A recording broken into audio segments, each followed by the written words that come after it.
So in 2017, NHS Education for Scotland published a Scottish Government-funded knowledge and skills framework called Transforming Psychological Trauma, a Knowledge and Skills Framework for the Scottish Workforce.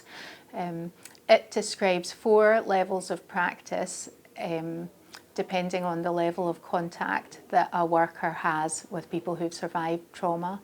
So those 4 levels are trauma-informed, trauma-skilled, trauma-enhanced, and trauma specialist.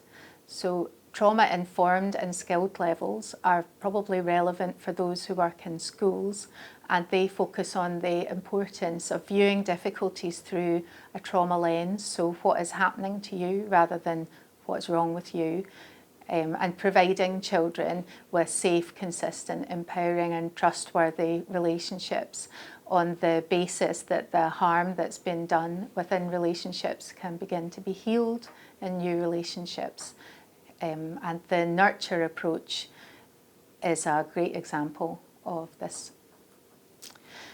So NES has a range of trainings for people who work with children and young people who've experienced trauma, and they're mapped to those trainings are mapped to the knowledge and skills framework. In particular, I'd like to highlight an online trauma module about trauma in children and young people and their families, which we are looking to make available to staff within educational settings. That takes about an hour to complete, and it's a helpful resource.